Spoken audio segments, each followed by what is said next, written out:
Okay, good morning. Welcome to Awesome Math number 1. Awesome Math number 1. This is our new school year.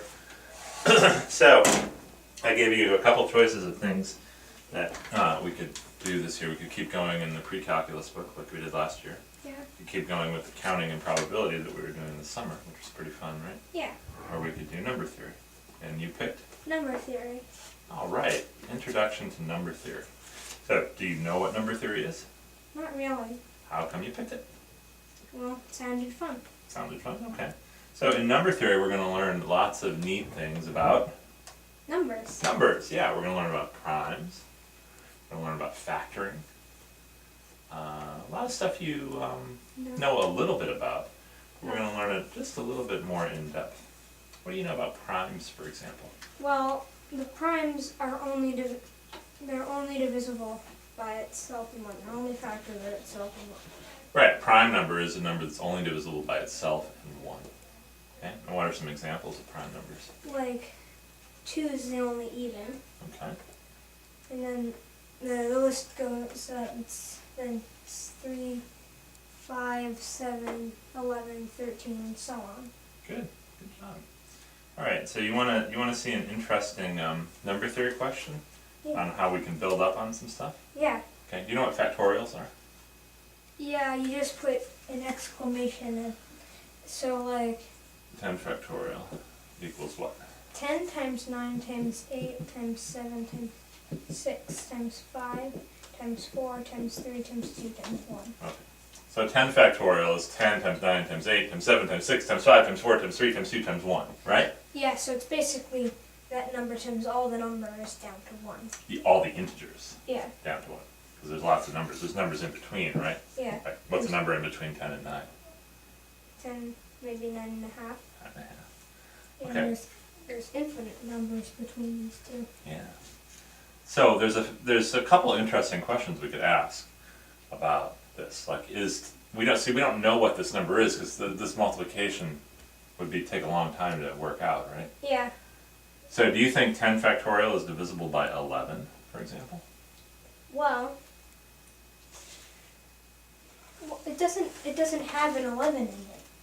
Yeah, it doesn't have any 11. And 11 is prime. And 11 is prime, yeah. So that's one thing. So maybe we can see right away that it's not divisible by 11, but here's a really interesting question. When you write it out, how many zeros does it end with? Well, So this is an interesting number theory question because we could just calculate it out, but we can actually figure out how many zeros there are at the end of a number. Like this number, 4,200 ends with 2 zeros. yeah. And 534,000 ends in 3 zeros. Yeah.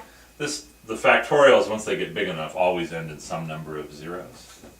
And we're going to try to figure out why. I'm going to show you how you can figure this out without knowing what the number is. Cool. So when you end with a 0, like this one means this is 42 times 100. Yeah. And this is 534 times 1,000.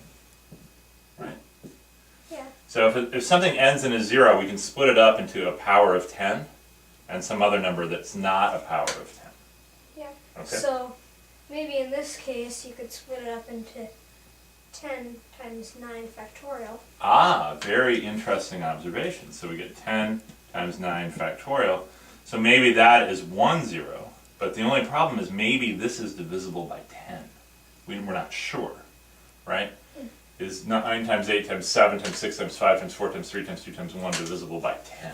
Well, you can make a 5 times 2. Oh! So there's another 10.